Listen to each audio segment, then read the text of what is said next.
So good morning, everybody. My name is John Bratsakis. I'm the president and CEO of the Maryland, D.C. Credit Union Association. Before we get started, I would first like to thank our sister leagues in the Eastern region for collaborating with us and putting this information out for everybody. And it's a great opportunity to highlight how all of the leagues work together and our various partners. You're going to hear from TrueStage. You're going to hear from CU Risk Intelligence. You're going to hear from John Cutchy, the Eastern Region's Regional Director.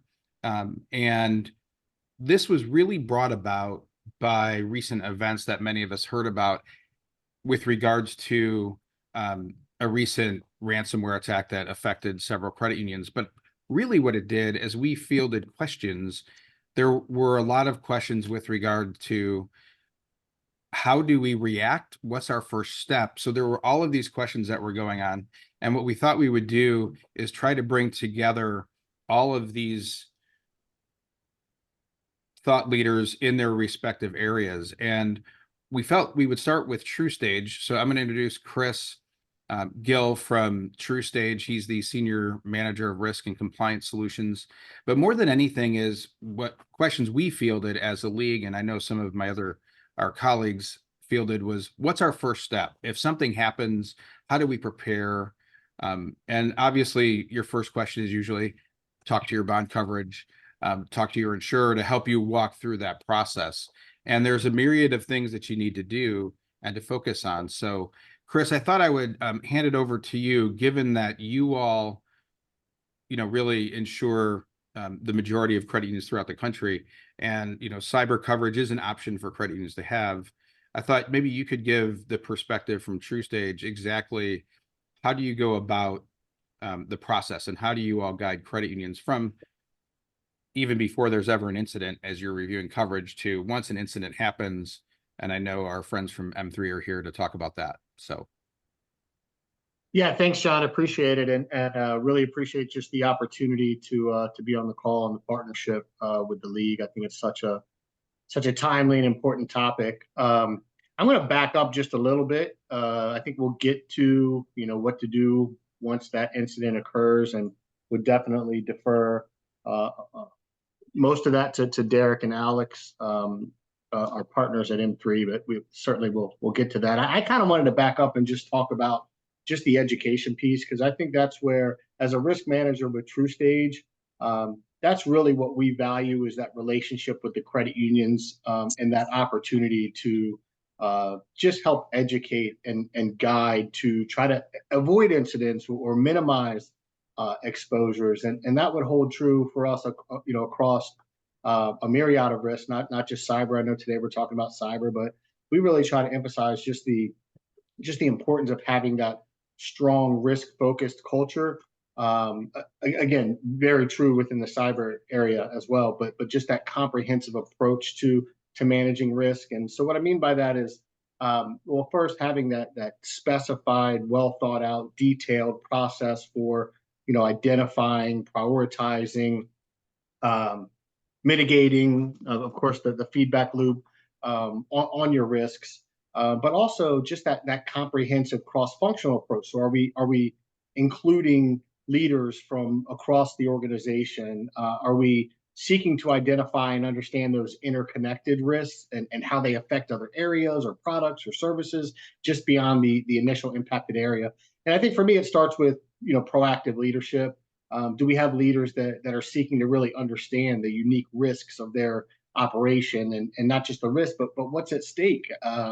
Like you mentioned, this recent incident, we saw extensive downtime, member impact. So I think it's really important for leadership to understand their unique risks and how that could impact the credit union holistically. And also just making sure that we're connecting those back to strategy, or maybe even more importantly, incorporating risk management into strategic planning.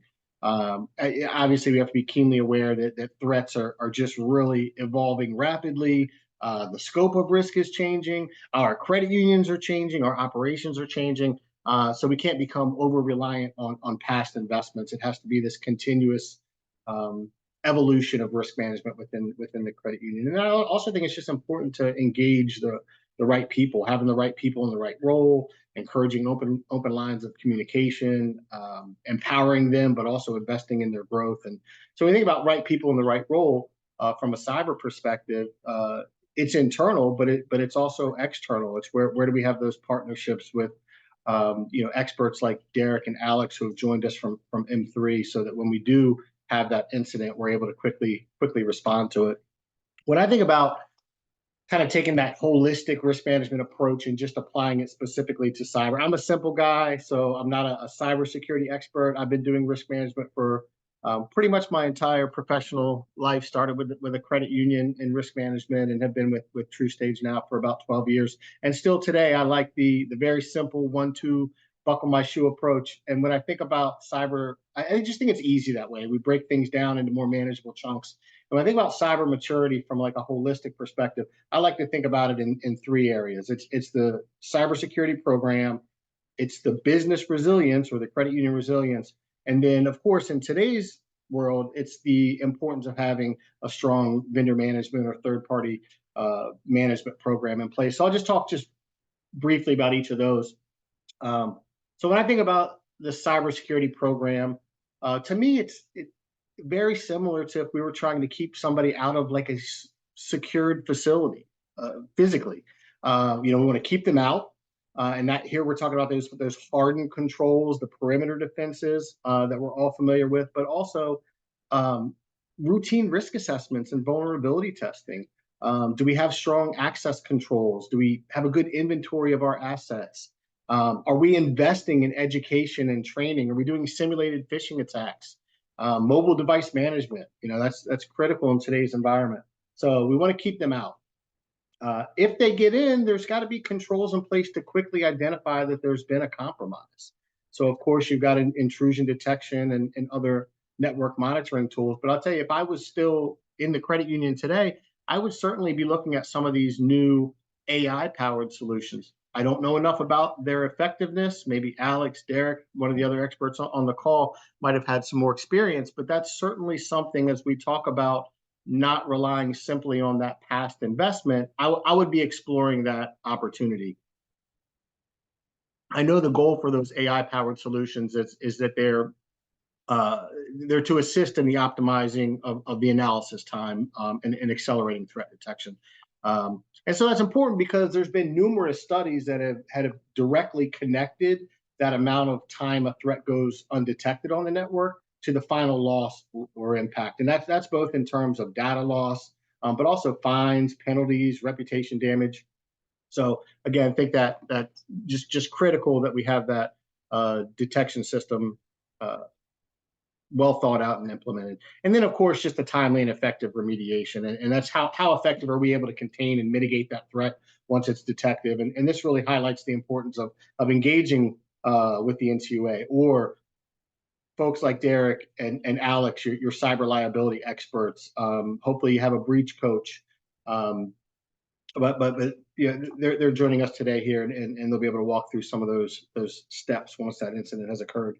So that second piece I talked about is that business resilience. And I remember years ago in the credit union and even working with the NCUA when they would come out, really in terms of business resilience, we just looked for like a documented DR plan. Do you have a business continuity plan or a disaster recovery plan? And that's important, but it's more than just having that documented plan. Has it been tailored to your unique business model? And does it meet the credit union's needs from an infrastructure perspective? Is it thoroughly tested? I really recommend going beyond just document testing when we're doing testing. And we've got a lot of resources available for credit unions. I'm sure many of you have explored our resource center, but we have some cyber tools available. We have some business continuity, business resiliency tools available. If anybody wants to reach out to me after the call, I can direct you to those. But I always recommend more than just the document testing. It's so important to leverage things like tabletop exercises and scenario-based simulations, because those are the tools that can really help you identify those gaps and those weaknesses so that you can improve your response time. And when doing that, be as realistic as possible, and have representation from across the credit union so that we can identify as many gaps and weaknesses as possible. And If you're not doing it already, the other thing we talk about a lot is business impact analysis. Again, we saw this bubble to the surface with this most recent event, but we want to do everything we can to help predict potential consequences of disruptions across the enterprise and identify things like maximum allowable downtime so that you can invest your resumption efforts in those most critical areas. Really the goal for, at least the way I view business resilience, the goal should be to create that culture of resilience throughout the credit union that allows you to respond to that just a variety of incidents quickly, but also helps you thrive in times of change and uncertainty. So there's a lot of opportunities that come out of risks, and are we able to leverage those and capitalize on them? And so again, that third piece that I mentioned is that aspect of vendor due diligence, and we are in an industry where we are just heavily reliant on our third party service providers, and I get it; it totally makes sense. But we're also seeing an increase in third party breaches and third party incidents. So I just think it's important that credit unions invest their time and energy in a robust vendor management program, one that's risk based, one that goes beyond just sort of a boilerplate approach, but really seeks to identify the criticality of the different vendors and has an enhanced places an enhanced effort or emphasis on those critical vendors. I know we can never prevent incidents like this from occurring, but hopefully by doing that we're able to minimize that exposure by just strengthening the due diligence that we place on those critical vendors. And the other important aspect of that is just remember that it's only a snapshot in time. So you're just getting that initial data when you collect information from your vendor. So that also has to be that ongoing process through the life cycle of the relationship. And then I know we've got a lot of other speakers here today, but I wanted to just close with a sort of a quick observation. If you've ever been on any of our True Stage webinars, if I was a speaker, I love to call out correlations with quotes or movies. And so today is no different. I'll be quick, but recently I was watching, and this might be a stretch. So John, you let me know if it's a reach here. But so recently I'm watching the movie The Martian with Matt Damon. It came on TV. I've seen it before. It's a good movie. So I was watching it again. For whatever reason, this time it got me thinking about the similarities between Matt Damon's character and us as risk managers in credit unions. If you haven't seen it, sorry, spoiler. He's not a Martian. He's an astronaut. He's stranded on Mars.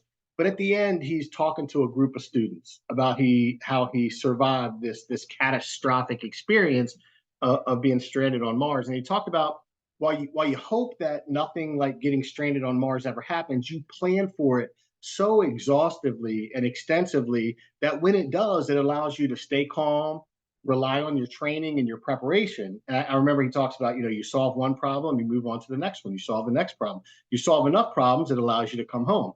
Not to suggest that we're traveling through space or anything like that, but especially for the risk managers on the call, isn't that what we do? I mean, we plan and we prepare so extensively. We seek to understand all the different threats that might impact us.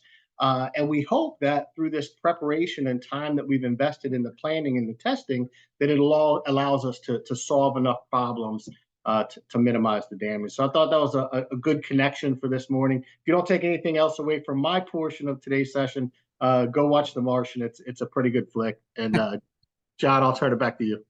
No, thanks. I do think it feels like we're lost in space sometimes with some of this stuff, or at It least, does.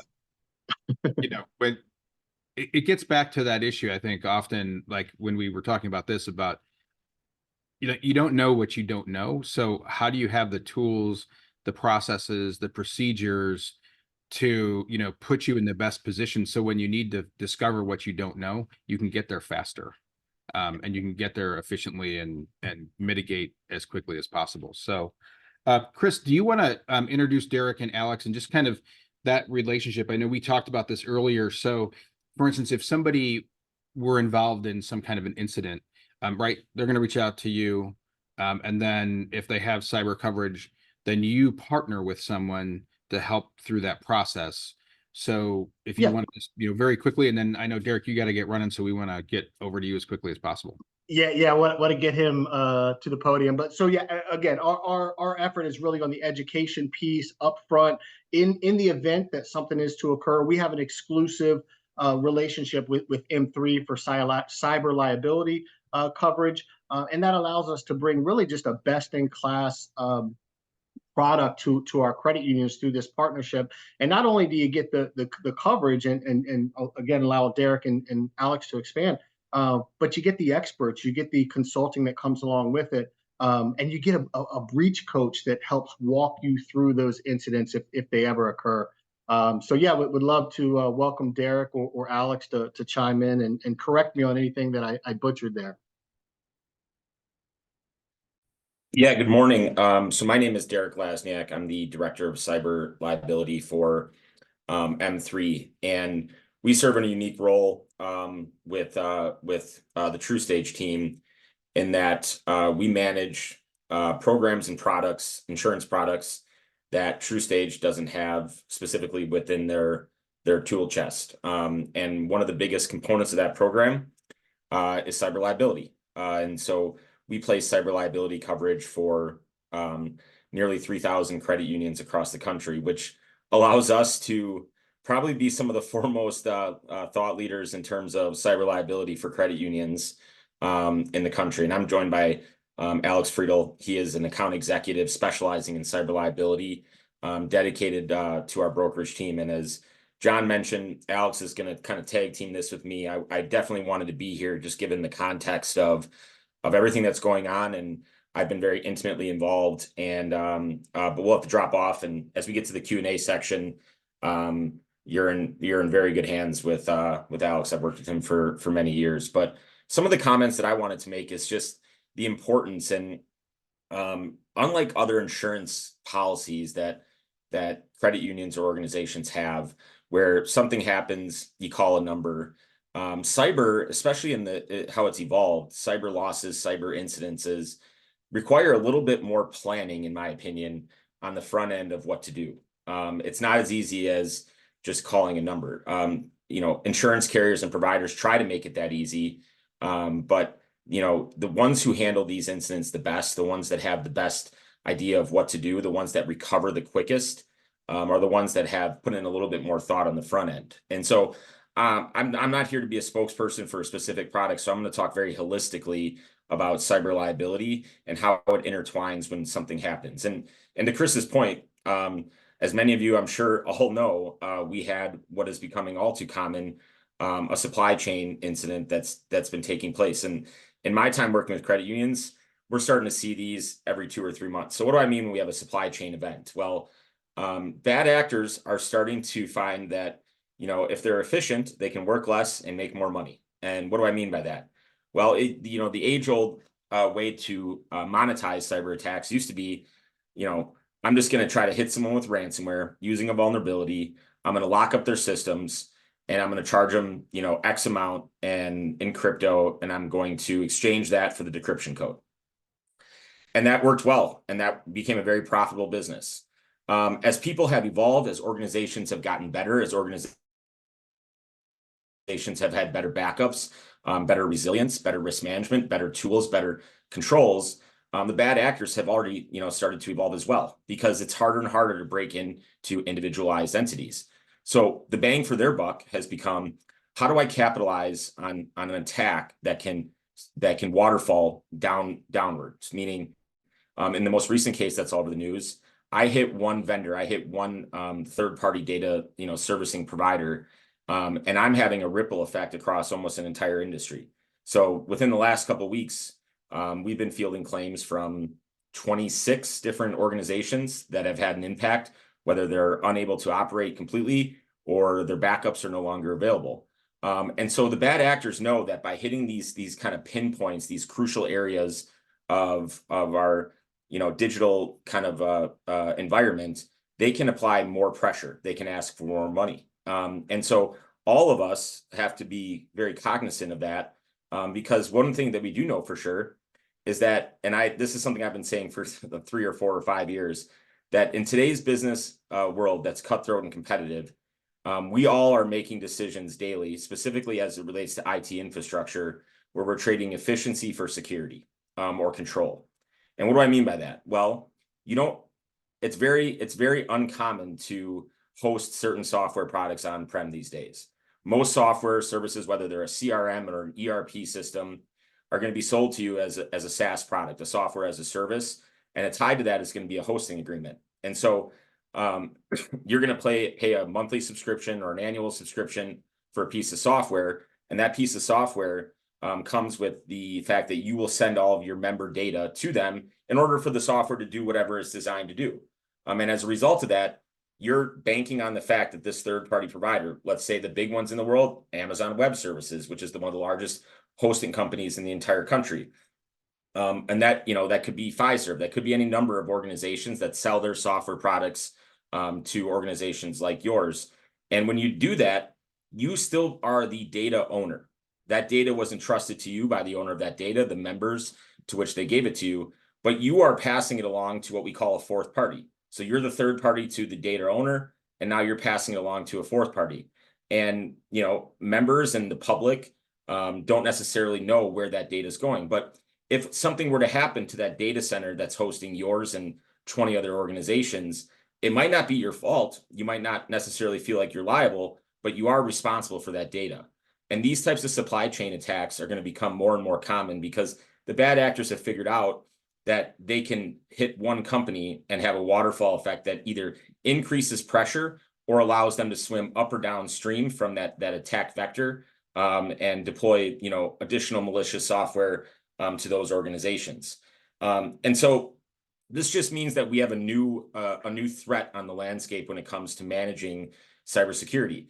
It's not just your environment, which I think a lot of organizations, probably tons on this call, have invested a lot of money and a lot of time and a lot of energy into shoring up their own security. But it also means that you have to take a pretty active role in terms of how you define who you're going to do business with, because their breach could be your breach. And so two of the things that I want to talk about here briefly today is both on the prevention side and then on the response side.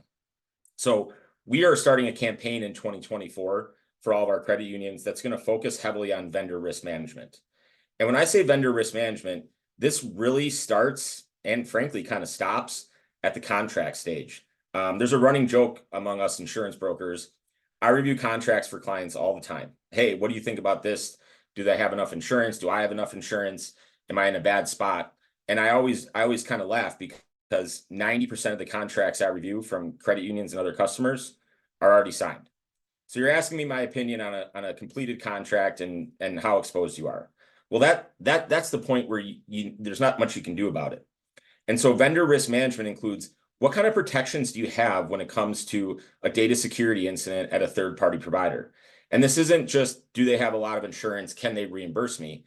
A lot of this comes down to control. So in the healthcare world, they've been doing a much better job of this for years through the use of business associate agreements under HIPAA. So business associate agreements, when you're dealing with healthcare information, spell out to the T exactly what happens when you have a security issue among related entities. Well, in today's day and age, in the financial world or any kind of organization, that same level of BAA, business associate agreement concept, should apply to anybody, specifically financial institutions. So within that software contract, why not build out an addendum that says, look, if I'm going to give you my member data in exchange for the software that I need to run my organization, in the event that you have a security incident, here's what I expect. I expect to be kept up to date every other day and what's going on contractually. I expect that before you make notice to my customers as a result of your breach, that I get final sign off on what that notification letter looks like. I get the right to remove my name from that notification letter to save me the public humiliation, because there's a difference between getting a co-authored letter from so-and-so credit union and so-and-so software provider. Maybe you just want the software provider to fess up and own it. You're going to outline who's going to pay for the cost of notification. You're going to outline the duration of that notification. You're going to outline, what the reimbursement pattern looks like if you incur costs as a result of their incident. All of these things are perfectly natural And frankly, these organizations that are selling software are kind of used to it. And the old adage that, well, I'm just a small provider and they're a really big software company, I get that. And you're right. You might not have a lot of leverage when it comes to negotiating with Amazon. I get that too. But you don't know until you try it. And you might be surprised how successful we are when we're put into a position on the front end with our customers in negotiating components, excuse me, of a contract, to get small wins that can really make a big deal when you're stuck in a situation that's way outside of your control. So, the 20 so credit unions that we're working with that are wrapped up in the current situation, the current supply chain attack, many of them have no recourse. They're all represented by an attorney, and I'll get to that in a second. But we don't have any rights to get information. We don't know. We can't get updates as to when things might come back online. We have no idea what a letter might say notifying affected members of a security incident, because contractually we don't have a leg to stand on. And so thinking very diligently about that on the front end is really important. And it could be as simple as hiring an attorney. And this is something that we're working on to provide for credit unions in 2024, providing an attorney to help you build out an appendix item that could be used with every contract. You really only need to build it once based on your needs. And then you throw it on there and you try to get it approved every time you sign a software agreement. And so that's an investment that we think, especially in today's world, is absolutely critical. The second thing I want to just touch Hey, on. Derek, do you mind if I chime in Yeah. on that? Please, Alex. So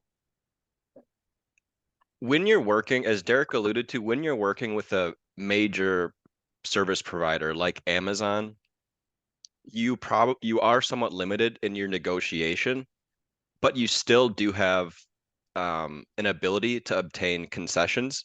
And your biggest tool is going to be your SLA, your service level agreements. And typically SLAs are related to downtime. So they agree to be up 99.999% of the time, and then you may get some fees back if they are down.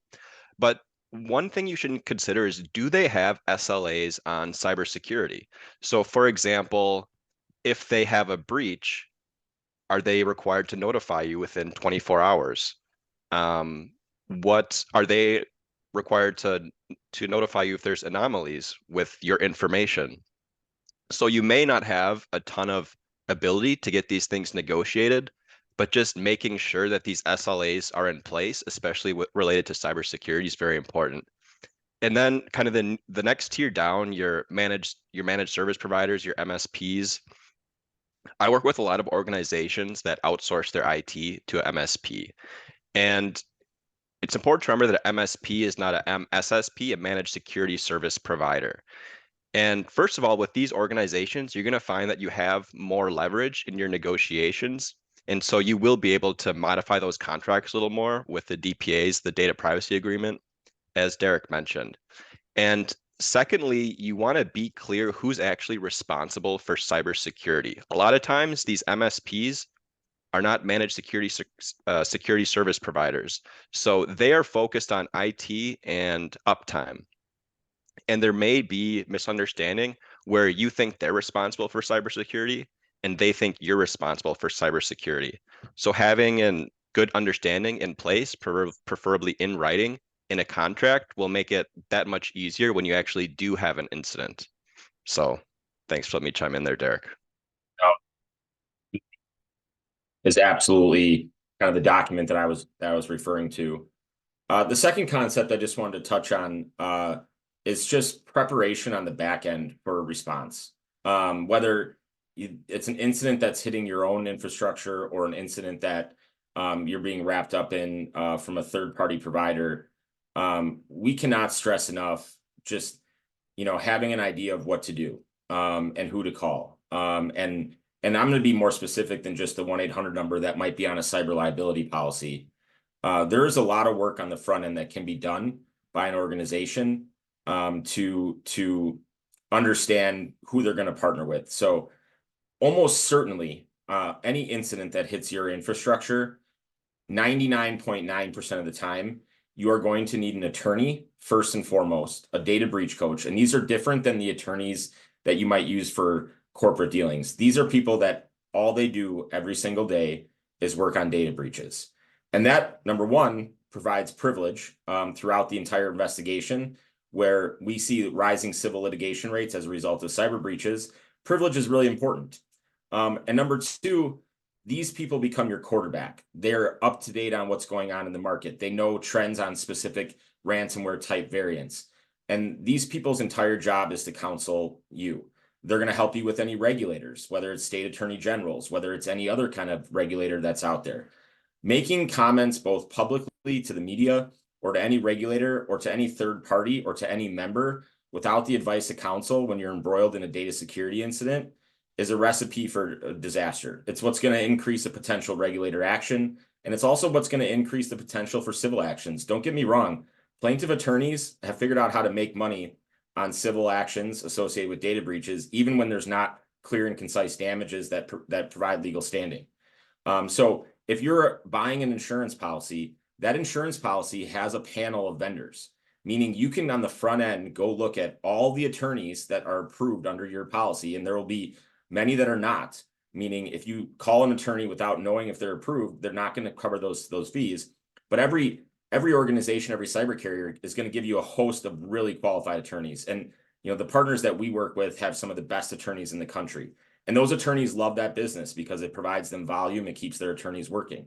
The second entity that you're going to work with is a forensics provider. And if you're sitting here and you're in operations or you're in risk management or you're in legal, it would behoove you to maybe go to your IT team, whether it's inside your organization or outside, and say, hey, here's a list of people that we can use to do forensics, which are essentially, I call them digital ninjas. They figure out how it happened, when it happened, is it still happening? They help to, discover if you have viable backups, et cetera. But they might have a preference. They might say, yeah, I've got great experience with Kroll, but I don't want to work with CrowdStrike. And so a little front end work about who's available to you, meaning I don't necessarily need my insurance carrier to sign off on anything when something bad happens, because I've already met my attorney that I'm going to work with. I've already maybe got a $0 retainer in place, meaning I don't have to wait for conflict. And here are my top 2 forensics providers that I'm going to use in the event that they have an incident. Those 2 simple things can save you an entire day when you're embroiled in a security matter. And then the last thing I'll comment on is there is multitudes, hundreds of scenarios out there to run a tabletop test. And when you're involved in a cybersecurity situation at your organization, it's not just IT and finance. You need HR. How are you going to communicate with your employees? You might need your media person. How am I going to communicate with the public? These tabletop tests are really cool. They're choose your own adventure slides put together using real life scenarios, and you can run them on your own. You can pay someone to run one for you, but it's about sitting around the table, putting your imagination hats on with your leadership team or your incident response team and saying, if this, then what? If this happened, what am I going to say? What am I going to do? And you'd be surprised if you run one of these a year as a good business continuity practice. You'd be surprised if you ever find yourself in a real life incident, you're much quicker. You've kind of explored some of the hangups that can strike when you're in these situations. And I honestly can't put a price on this. We recommend every organization do it. M3 and TrueStage have a ton of tabletop exercises we can give to anybody on this call if they want to run a practice scenario. But knowing who you can work with and get advice from and exercising that situation are invaluable tools. So, on the front end, it's really that vendor component. And then on the back end, it's how do I respond quickly and efficiently if something were to happen? Alex, do you have any other comments before we pass it along?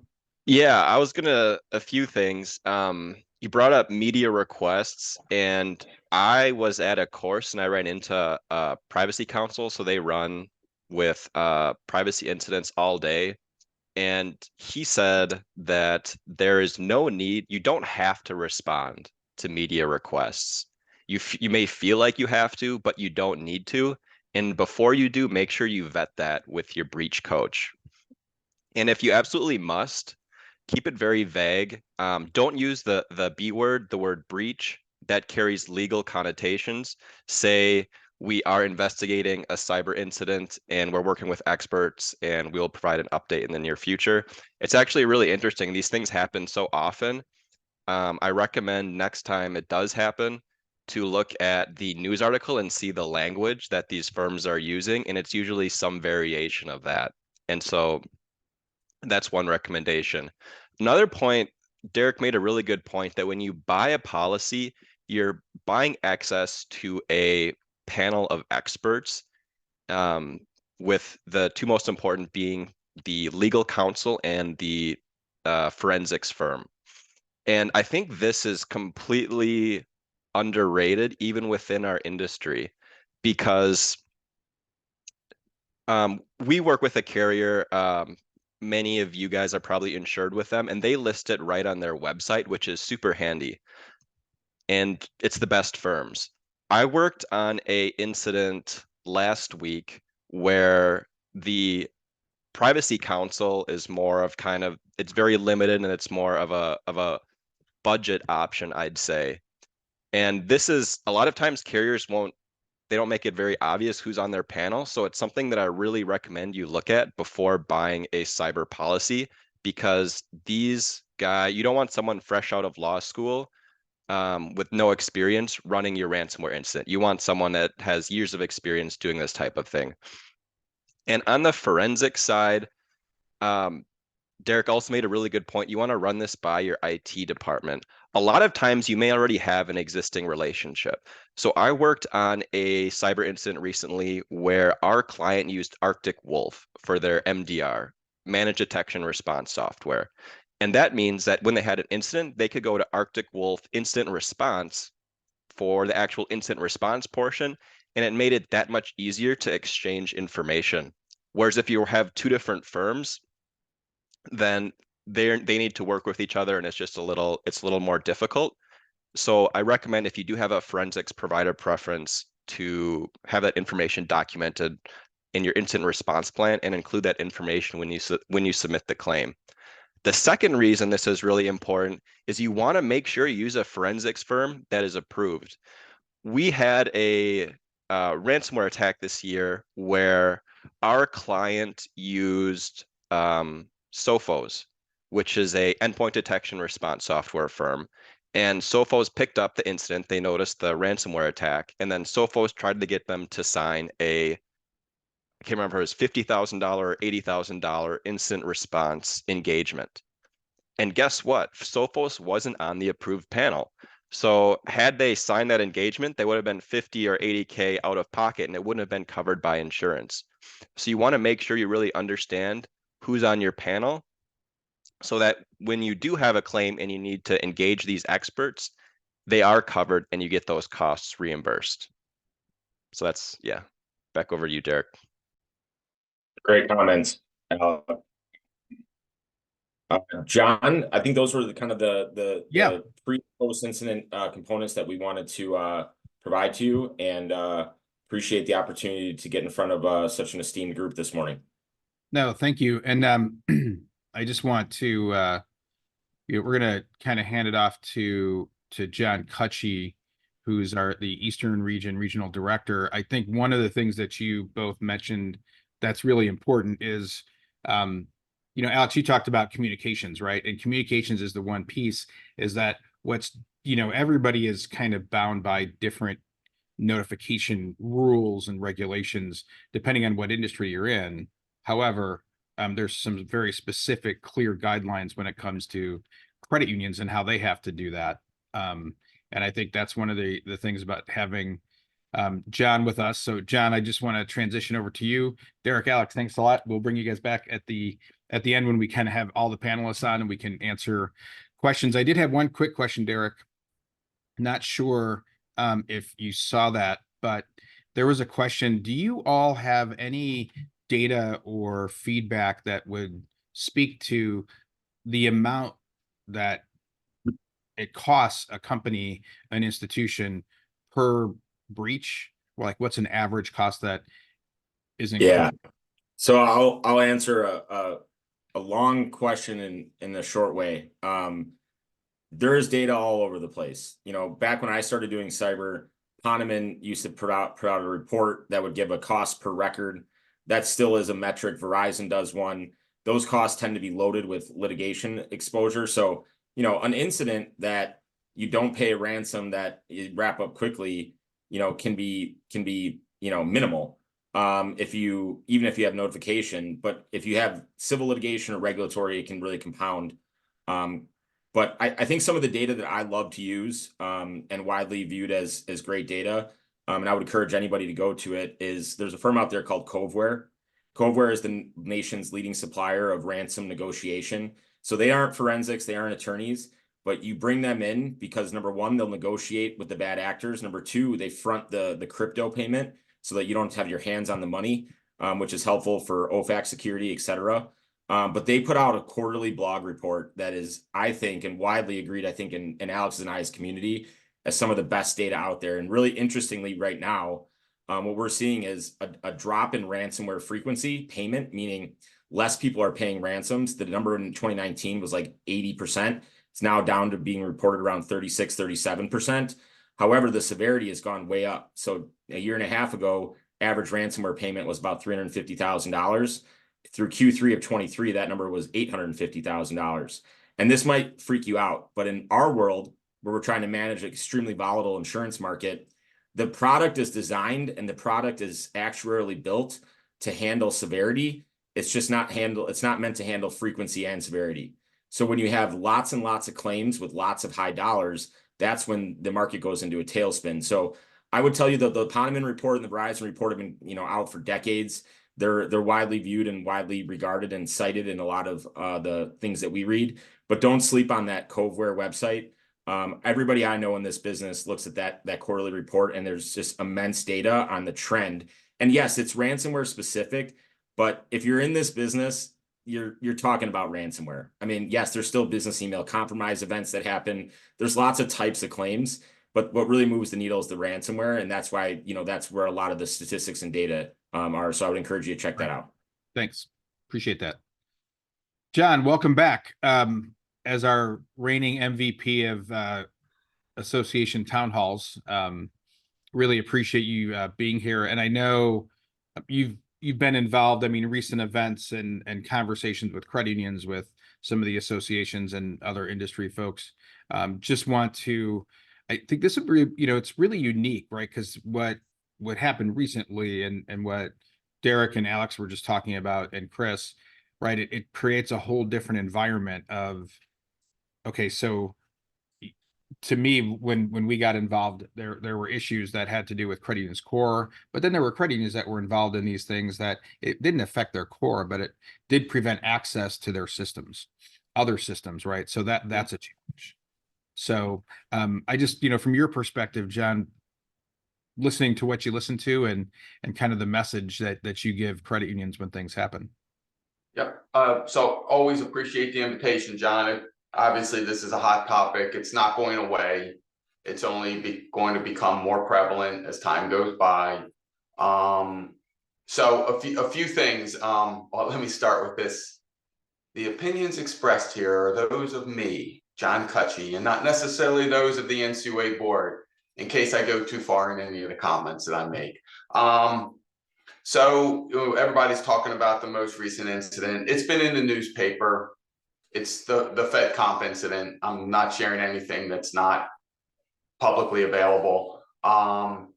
So it's actually the first event that the NCUA has had to deal with that we would consider a widespread disruption in core processing services. So sharing a few thoughts with you on what lessons learned from that, and also what I see roll in as cyber incidences into my region, the Eastern region, on a regular basis, because the two are actually kind of related to each other. So first thing, John talked about reporting requirements and things. And I wanted to remind everyone that back in August of 23, so this year, the NCUA board did approve some changes to Part 748 of our rules and regulations, and it upped the ante, or the expectations and requirements, for credit union to report cyber incidences to us. Within 72 hours of a cyber event, it's supposed to be reported directly to NCUA. So I wanted to make sure everyone understands that and follows that going forward, because one of the challenges we have at the agency, we're the only federal financial oversight agency that does not have vendor authority. So if credit unions do not report to us what's going on, we are blind to what's happening. So it's kind of a difficult place to be as an insurance fund, because one of the things I have at my disposal is the ability to help credit unions through these events, sending people on site if needed. I have extra liquidity authority under me. So one of the dangers of a cyber incident is you, the credit union, not being able to serve your members. And that's as an insurance fund, protecting and insuring your share accounts, that's one of our biggest concerns, is whether you can continue to provide financial service to your members. Online access, offline access, whatever it is, can they get to their money? And one of the things that we're always most worried about when there is actually a slowdown or an elimination of the ability to provide service is member unrest, increasing withdrawals, potentially causing liquidity problems in a credit union. And that's where we can step in. So if we work and we know what's going on with your credit union, I can't stress this enough. I have resources to bring to bear to make sure you have the money you need to meet member demands and deal with the immediate issues that are in front of you.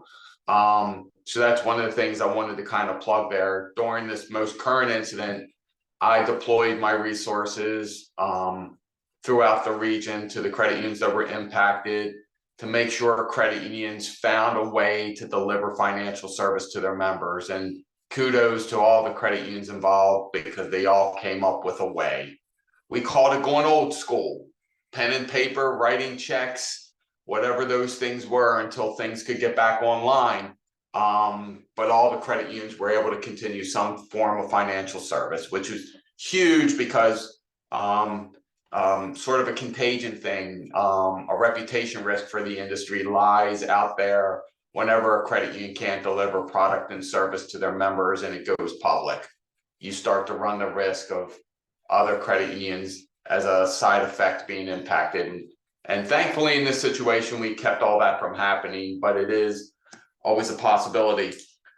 So the biggest thing, there's two things that get reported to NCUA most frequently in terms of cyber incidences. One is third-party compromises. I won't say it doesn't happen, but from my perspective and my seat, it's not a very frequent occurrence where a credit union is attacked directly and has a compromise. Not saying it doesn't happen, but by far, the largest set of reported incidences to us at NCUA are third-party compromises, something that happened outside of the credit union's sphere of control.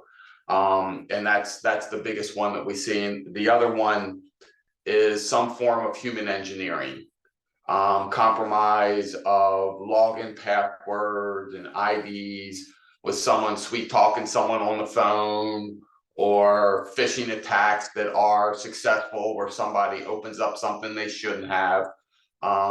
So someone was talking earlier about, tabletop exercises, running different scenarios through your credit unions. To me, that's a hugely important factor. If I'm running a credit union, that's something I'm doing pretty regularly. I'm looking at, worst case scenarios, we lose access to our core processor. What are we going to do? Let's run that scenario. Where are our holes? Where are our strengths? And trying to fill those holes. Waiting until after the incident happens, you're losing valuable hours and days in getting your system or getting processes up and running. You don't want to be, somebody mentioned the movie The Martian. We've tested it, we've tried it, we've done it over and over again. And you don't eliminate the possibility of failure, but you significantly reduce it every time you run a tabletop exercise.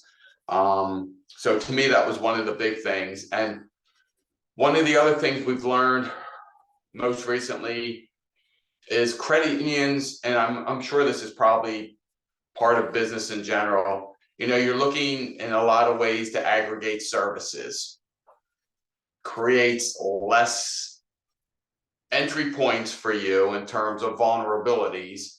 But the other thing it does, if the vulnerability hits, you've got a whole lot of other things that could potentially be locked down at the same time.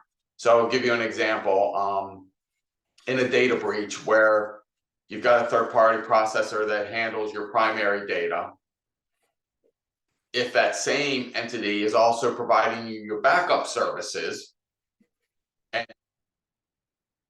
or there's a ransomware attack, you not only lose your primary data, but your backup sources to run the business also get compromised. So you're going to have to weigh your relationships with third parties and whether you should decentralize some of that or finding the best rhythm, but the easiest is not always the best. So that's one of the things that was one of the lessons learned from our most recent experiences, that credit unions ran into a little bit of a jackpot with their primary data storage being mingled with their backup data sources. And when it gets hit, you lose them both. Now, again, in this most recent incident, credit unions were able to figure out ways around it. They were able to use pen and paper. They were able to get hold of an old or a fairly recent loan and share trial balance and keep hand records. That's what was kind of going on in this most recent setup. And there was a lot of on-site visits from our folks. And I told just so you all know, and I know we're the regulator and we're the federal government, so we're the last people you want to talk to about these things. I'm not ignorant. I understand how that works in life. But in these situations, and any really disaster situation you run into, natural disasters or otherwise, we take off our examiner hat and we put on a consultant hat. We want your business to survive and thrive. So we're in there in a whole different way. And I've actually even told my examiners in this current situation, because now you got the aftermath. Everyone may be back up and running, but you still have holes that credit unions need to fill. Back, older transactions, stuff they were keeping by hand. So doing contacts with credit unions now and helping them recover some of the data that maybe they were dealing with by hand. That's the mode that some of my folks are in at this point, trying to help make sure credit unions don't experience any record keeping losses now. That's sort of the next. Everything's been restored, but what's the back end piece of what's still missing for credit unions and helping them fill those holes? So we take on a whole different view when these kinds of things happen. And I guess of the lessons learned for NCUA, Eastern region had an overwhelming number of the credit unions impacted by this most recent event. And I'd say my greatest lesson learned was when you have a cyber incident of this nature occur, we need to treat it at NCUA very much like a natural disaster. Like a flood came through and kind of blew out the operations. How do we restore operations? How do you use service members? How do you get cash in the members' hands? That was the mode that we go in. So it was less about, geeking out on IT IP addresses and how was this breach or incident, how did it occur? That day will come and we'll figure that out on the back end. But for the weeks after the incident, it's all about member service, how to restore operations and get credit unions back to a normal set. So you guys understand where we come from on these. I think one of the difficulties here, and again, I know I'm overlapping a little bit with Alex and Chris and company on the things that they said. But as I opened with, third parties are, to me, from what I've seen, again, of what's reported to us, the largest vulnerability that credit unions have. You're only as good as your weakest link, right? That's just the way it sort of works. So the difficulty in some of this, and I'd be curious what our other experts on the call think on this subject, but it's not even necessarily the first relationship the credit union has with a vendor that's the problem. It could be a third party that the vendor is using. And we saw that the well publicized couple of years ago. I think it was the Target breach that occurred. It wasn't necessarily Target's system. It was who Target had a relationship with that got hit, and it trickled down. And it's somebody talked about supply chain. That's sort of some of the things we're dealing with. So in the current situation we're dealing with, I can only go so far in my comments, but it's not necessarily the primary vendor. It could have been a second or even a third level vendor behind the scenes. That's an issue, and it's completely out of the credit union's control at that point. And I don't even know how you monitor for that. I'm just being perfectly blunt with you. It's one thing, you sign a contract with your vendor for service and follow up. But do you then, and maybe you do, go into who are they doing business with? And hell, who are they doing business with? So there's a tentacle here that I don't know where it stops. How far do you go? What's reasonable and what's not? And maybe I should have answers to those things, but I don't. It's more lessons learned. Like, it's not necessarily primary relationships. It could be the one below that, or the one even below that is where your vulnerability is. And that's where I go back to my opening statement of, I don't know that I put all my eggs in one basket or behind one vendor to consolidate all of my actions. You've got to weigh that risk as a credit union between security and convenience. It's convenient to bring everything under one party, but from a security and from a risk management perspective, putting all your eggs in one basket, as they say, does that make sense? And those are the things that credit unions should be looking at as they renew contracts with vendors. Patch management for not only your systems, but what are your vendors doing? What are their third-party relationships doing in those areas? Just some basic stuff that sometimes gets overlooked and ignored, and that's where, they're looking for the weakest point. They're looking for the easiest entry spot, and that's what we see happening in the credit union reports that come to us. John, I got a whole lot more, but I know we're at 11:30 already, so I don't know if it's better to do Q&A. Yeah, we can do some of them Q&A. Just real quick, one question that just came in was about the 5300 report. For like the credit unions that were affected, will there be, kind of a grace period for them as far as their reporting, since they were doing, to your point, so much manually? Is it kind of does that run as a case-by-case basis by you or by the agency, or how does that work exactly? Yeah, I don't think there'll be any wholesale exemptions to getting call reports done, but that's the kind of conversation you need to have with your district examiner, and that they'll have with their supervisor too, to try and build in a reasonable period of grace if the financial statements can't be produced or things are behind. The thing about the most current incident is it was predominantly impacting smaller credit unions that have limited staffing, certainly don't have full bore, all out cyber security and IT staff. Realistically, these places are run by somebody who has to wear 20 different hats. So there's a limited ability to resolve some of this, and even a limited ability for some credit unions to understand what's happening. And again, that's where I would bring my resources to bear and help credit unions still to this day. So if you're one of those situations where you cannot get your call report done, and you need some help with your record keeping, getting things posted, back end assistance, call your examiner. I've told my staff to work with all of the credit unions to get you guys back to a level operating position. Great. Thanks, Jen. Yeah, so if you can, don't go too far. We're going to bring on Amy from CU Risk Intelligence and InfoSight. I think all of the leagues and associations that are part of this in the Eastern region, InfoSight is something that's available to you along with Policy Pro. So there's resources. And I know, Amy, you all, and thanks to you and Glory and the team, were able to put some resources together for credit unions on, how to address the issue, or at least how to find out maybe what you don't know and what you could get. So if you want to go over that real quickly, that'd be great. Okay, and John, you're seeing my one screen that shows cybersecurity best practices, so everybody can see that? We're good?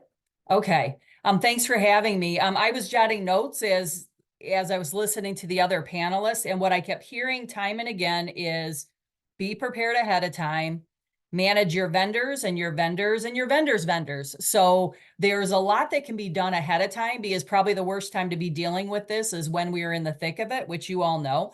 So I wanted to go through and show you some screenshots of some resources that you have available to you right now. Now, keep in mind what I'm going through are league benefits. So your league offers access to League Info site for free. And what we did is when this cyber incident occurred, we took all the applicable resources and put them in one spot for you. So the screenshot here, regardless of what league you're logging into, this information is going to be in the same area on that screen for you. Okay, and I figured I'll click through quick because I'm better when we have pictures, so we can kind of talk through some of these things and know that you have access. So as a response to the ransomware, what we did is included information under cybersecurity resources. So they're all on one page with hyperlinks to the different areas. But keep in mind, this information is located throughout InfoSite. It's a great compilation, just not for cybersecurity, but all things compliance. And one of the comments that Derek made was you can't trade efficiency for control. And I would also say that you can't trade efficiency for compliance. So regardless of how many vendors you have or where you're at in this, you are still ultimately responsible for compliance. So we've provided a lot of information, not just for cybersecurity, but in general that you have access to. So you're not starting from scratch. This is what the cybersecurity, which is just one of the hyperlinks included in that compilation page that goes through, and all the information is aligned the same way. There will be a summary. There will be any access to specific tools. In this case, there's access to the automated cybersecurity evaluation toolbox, assessment tool, additional resources, so hyperlinks to regulations and model policies that you may need access to. The data breach hyperlink, something to point out here is if you have members or branches in different states, InfoSite allows you the ability, and I'll show you a couple slides from now, where you can choose the specific state that you're referencing. In this case, we've made it simple for Maryland, DC. We have state considerations broken out by state, so you'll be able to see that, as well as federal laws and regulations, additional resources, and model policies. All right, so you don't have to worry that's what's really powerful about InfoSite is we have access to not only just the federal regulations, but all 50 states. And then that's very unique to us. And again, it's free for you folks. So, you know, if you're not aware of the site, please, this is a good time to look at it. This gives you information on the security programs for credit unions. So it breaks into what do you need for physical security? I think as Chris mentioned, you know, we're talking about cybersecurity incidents, but security in general, physical security, information security, applicable checklists, frequently asked questions you can see. And you can see, again, laws and regulations, additional resources. We also have model policies. Now, I warn people because what happens is people use these model policies and they don't customize them. But what CU Policy Pro gives you is a starting point.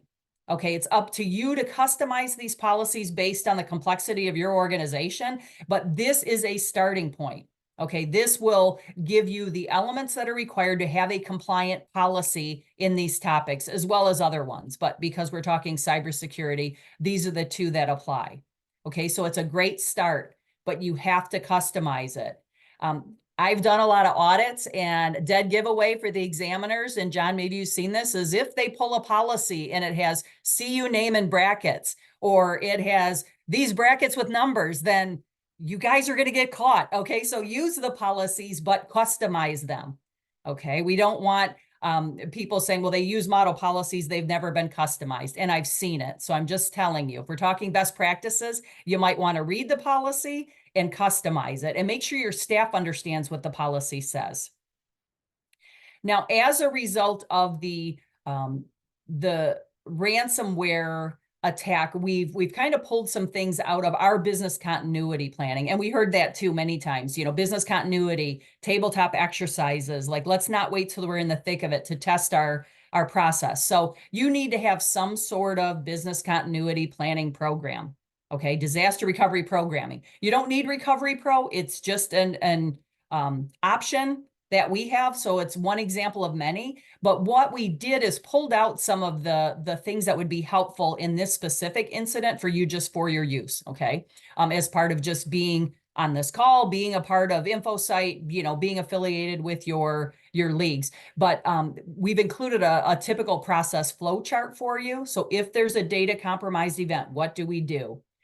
Plan task checklist. Okay, so if this happens, what do we do? Because again, part of it was that we're going through and thinking through this ahead of time.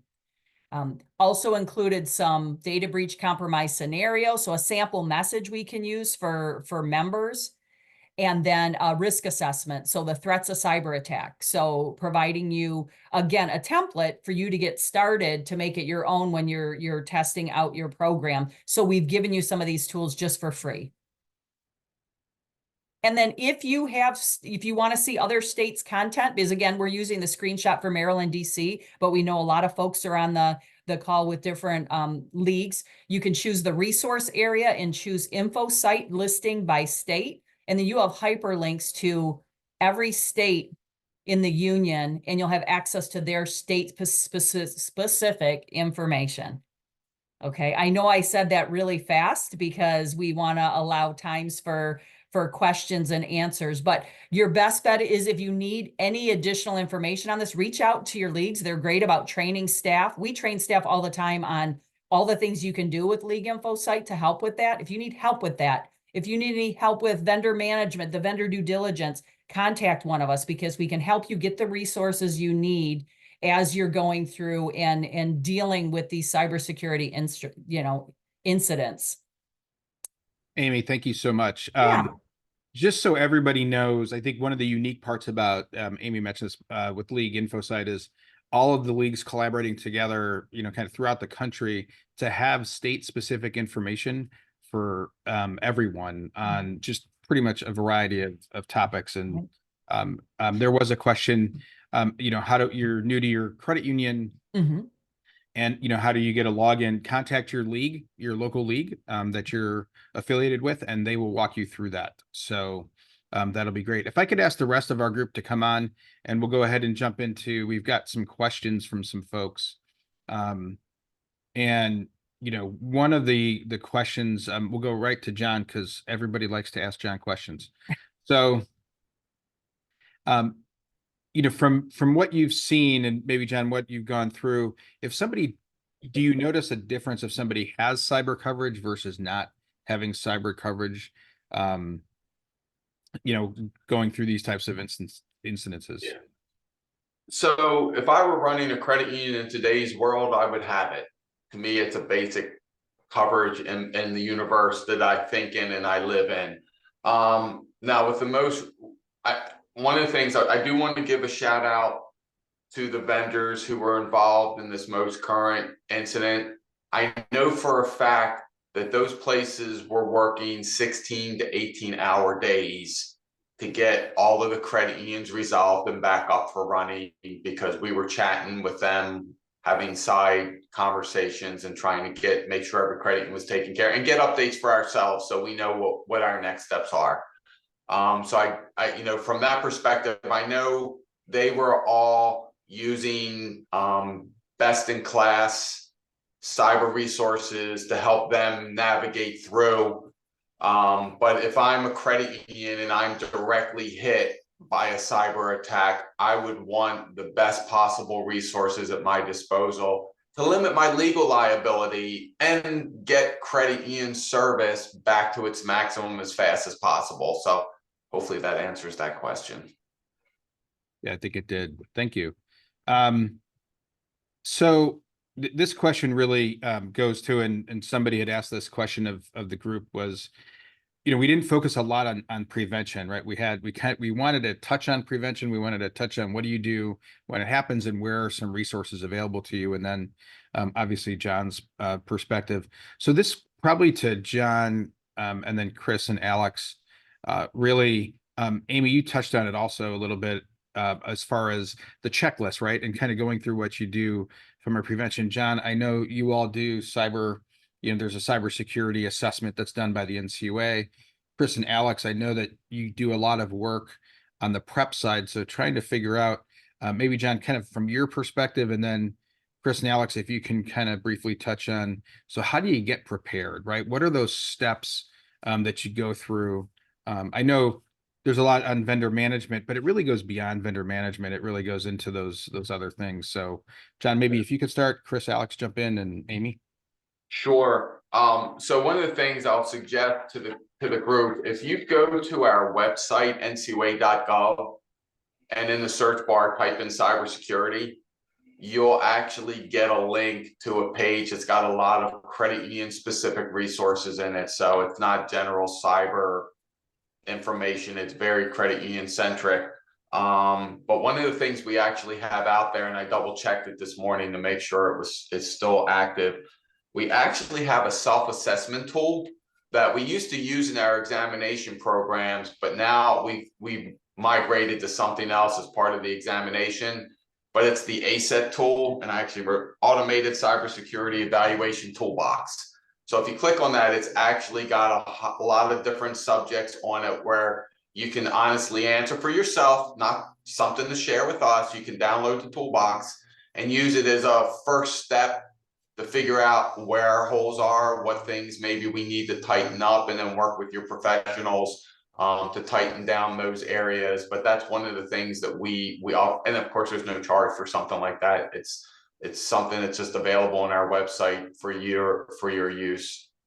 And just to piggyback on John's comment, that's one of the links that we've integrated into InfoSite too. As part of those cybersecurity resources, we've included hyperlinks to your toolbox right from that site as well. Cool. Chris, Alex, a little bit. Yeah, I'll chime in. One thing is, as just part of your cyber renewal process, you'll probably complete an application, a ransomware application, and oftentimes just the application process will give you an idea of any room for improvement. So for example, if you don't have multi-factor authentication on email, or you don't have multi-factor authentication on remote access, these applications are designed by insurance carriers to be a checklist for your most important controls. Due to, again, I'm not going to try not to name specific vendors, but due to the relationship we have in the cyber program we have with a specific insurance carrier, some credit unions do not need to complete an application.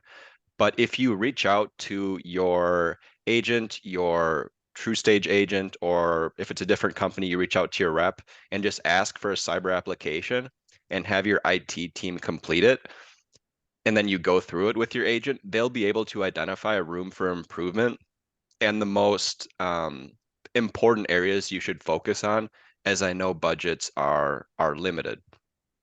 Another thing is, again, from the insurance side, any insurance policy is going to have risk management resources available to you, and oftentimes these are underutilized. For example, again, I won't name the specific insurance carrier, but we work with an insurance carrier in our credit union program that provides different free services based on your premium threshold. So if there's a 0 to 30,000 in premium, 30 to 50 in premium, and 50K and above. And these, even so, I work with other clients that are not just credit unions, and it often surprises me how underutilized these resources are because they're free. So for example, we have a agreement set up with this insurance carrier where they will review any credit union's incident response plan for free and provide feedback. And I very rarely see that service utilized. And that's just one example. So I recommend you look for any insurance carrier freebies or discounts and take advantage of those. And then finally, on the preparation side, having a good incident response plan. So you have a playbook of knowing what to do when you come under attack. And we may sound like a broken record because we've mentioned this before, but it is that important. A breach is like a fire where the quicker you respond, the better the outcome is for your organization. And you know, another thing is maybe it's kind of counterintuitive because it's a cyber document, right? But print it, because what good does your incident response plan do if it's encrypted with the rest of your files? And you need to pay a ransom, you need to pay a threat actor to get it back. So those are some of the things that come top of mind to me. Yeah, and I'll just jump in there, John. I don't know that so those were all such great points. I think we did kind of hit most of that throughout today's session, but the vendor piece, the ongoing risk assessments, the incident response, leveraging those available resources through your partnerships with vendors and other allies. But I guess the last thing I would say, going back to that proactive leadership piece, is we got to make sure that we're engaging the right people. And I think about my time in the credit union, and I was in a small to mid-size, on the smaller side, credit union, and we don't always have resources can be constrained, right? And talent resources can be limited for those smaller credit unions, especially if we're not able to pay what our big brother might be able to pay. So I would just say, if you don't have the knowledge and skill set on staff, and we're not able to invest to recruit and develop that talent, then we just have to make sure that we are positioning ourselves to be aligned with a partner that can help walk us through this process. And I'm not talking about from the coverage perspective, purely talking about that cybersecurity, defense, planning, testing. Right. You know, one thing and that I would say is, because we could go on forever about all of this stuff. I think the one issue though is, from the preparation standpoint, there's a lot of vendors, people like ThinkStack, that can really kind of help people get involved and get engaged early on to help you set up with that process. But that issue, and I know in talking to John, and I had this conversation early on when the most recent attack happened, where we had a credit union, they weren't on Fed comp, but they happened to use the provider that it was housed at, and they were locked out of their data backups, and they were locked out of getting documentation actually for an exam. And those create, right? So there's collateral issues that you may not think about because what hits the press, to Alex's point. But in talking to that credit union, and they were going through the various steps, it's like, well, so once you do find out, make sure that you talk to your legal counsel, because you're going to have one of three options on communications.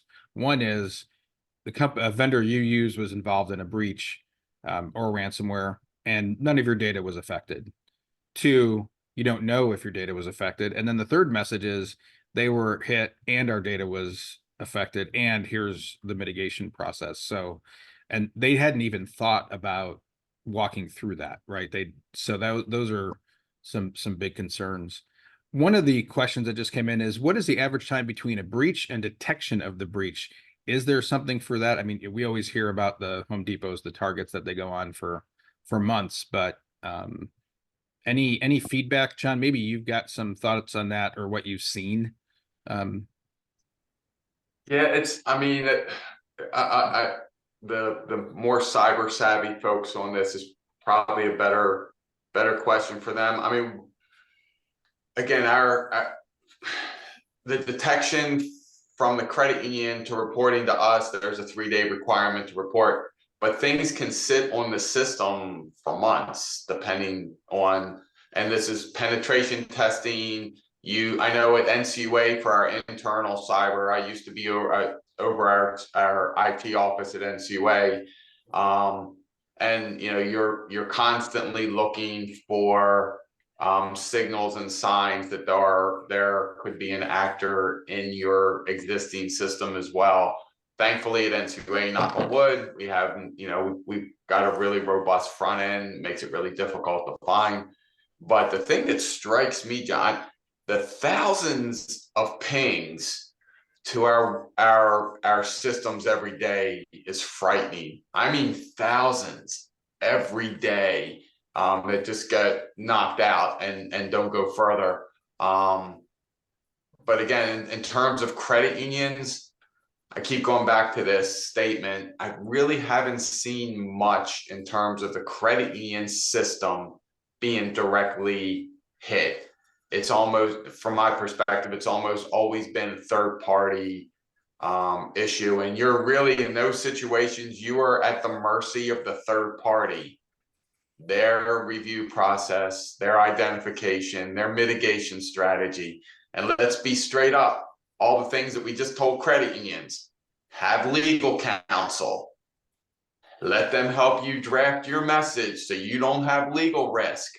We'd be ignorant if we didn't think the vendors, third parties that they credit unions contract with, aren't doing the exact same thing. So there's what we've seen is limited visibility into an actual incident where information just isn't being shared with credit unions who are impacted, because they are the customer, much like credit union members in an incident. So what a vendor is willing to say and put in writing or even converse about, I hate to say it this way, they lawyer up immediately. That's the first call. First thing is, don't talk to anybody. And so it's really difficult, John, to get insight into these third-party vulnerabilities. And to answer your question, how long things have existed, vendors just don't share that information. So I did a quick Google search, and this is data from Sophos, which is a EDR, endpoint detection response firm that I mentioned that try to get our client to sign a large uncovered engagement. But they said the industry term is dwell time, for how long is the threat actor in the system before they actually detonate the malware and encrypt your files. And in 2022, it was 9 days, and then in the first half of 2023, it's 5 days. Is the data from Sophos. Obviously, the threat actor wants to stay undetected as long as possible, because that allows them to move laterally through your network, and then when they do detonate the attack, have it be much more destructive. But it could be months, right? This is just a median figure, so it varies, and that's the importance of having good EDR or MDR software that can detect anomalies in your network. So one of the last questions somebody put in, because we're kind of running up against time here, but Chris, maybe this is for you or for Alex, but somebody asked, how can you find out who would be approved to be their data coach, a credit union's data coach? Or is that a data breach coach? Or does that occur, do they contact you, Chris, and then you coordinate with M3 if they have coverage through you? How does that work exactly? I can take this one, Chris. Sure. Thanks, Alex. So it depends on your insurance carrier, and it's so good you're even asking this question, because you don't want to have this. This is something that's really good to be proactive about rather than after you have an incident. So if you have cyber insurance coverage through M3, or excuse me, through TrueStage, who then partners with M3, then reach out to your TrueStage agent. They can provide you with that information. Some insurance carriers post it online. I know one in particular is Beasley. So if you just Google Beasley vendors, you'll get a link to it's cyberservices.beasley.com/USA/your services and providers. But I just Googled Beasley providers, and it was one of the first links. And then if you drop down on the legal services tab, you can see who's approved in the United States for the law firms.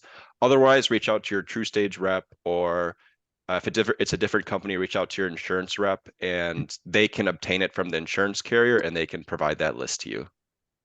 And just to jump in quickly, so we did have several credit unions who have also reached out that did not have coverage after this most recent event.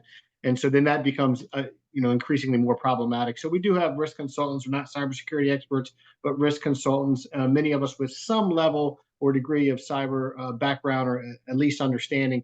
And at the very least, we've been trying to direct those credit unions, leverage some of the resources that our partners at M3 have provided to us, but try to direct them to the right people. So if you don't have that all-inclusive, breach coach, then it's going to be incumbent upon the credit union to seek legal counsel that has experience in cyber breaches. Find a company that's going to be able to perform the forensics investigation.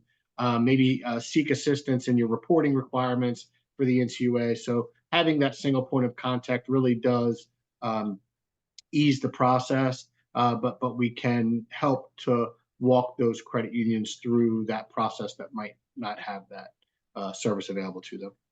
Great. So we're up against time. I just wanted to say, I don't know if any of you have any quick things that you wanted to bring up, but we're through the questions. You know, I did want to say one thing. I know Alex, you brought up, or maybe it was Derek, but you know, like ransomware is at $850,000 is kind of the average, but that's kind of the ransomware cost. It doesn't include all of the other costs that go along with that breach, I would guess. Yeah, that's something that comes up all the time with clients. How much limit should I buy? And that's a really tough question to answer. The thing is that if you look at, for example, fire insurance, property insurance, we have hundreds of years of data, whereas cyber is so new, it's really changing so rapidly. So for example, if we had advised clients on how much limit to buy, based on previous losses this year, then they wouldn't have been covered for a very severe loss. We've had very large losses this year and they would have been underinsured. So the best answer, which isn't a great answer, is as much as you can afford, but that's absolutely correct that the costs to your organization go much beyond just the ransom payment itself. There's legal costs, there's forensics costs. Unfortunately, we've seen an uptick in class action lawsuits, which cost a minimum of $1.5 million to defend if it's not settled. And there could be regulatory fines. The state attorneys general could go after you. So trust me when this can easily get into seven figures, just from what we've seen with credit unions alone. Thanks, Alex. Just real quick, I know we're at time. I want to thank all of our league partners and association partners, affiliate partners here. Just wanted to put that up there. If you have specific questions on anything, please contact your league directly. There's an enormous amount of resources from a compliance standpoint, you know, best practices, business partners. I do want to also thank especially John for being here and always making himself available to us. It seems like, I don't know how you always make the time, but I can't thank you enough, John, for being there to answer questions honestly and openly. Also, big thanks to Chris, Alex, Derek, and Amy for being here. We couldn't have put this together in such short notice without their help. So just a reminder, we will be sharing this webinar with all of the registered folks that registered to attend. So we'll have that out no later than Wednesday.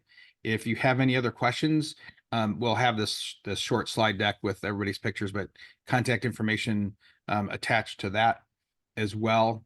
And for any questions that you had, maybe for Alex or Derek, I know with the partnership that goes through TrueStage. So again, thank you all for your partnership. Thank you all for your time. And for those of you that were on for the hour and a half, which was a couple hundred people, we want to just thank you all very much for being with us. Have a great day and happy holidays, everybody. Appreciate it. So Thanks, much. everyone. John. Bye.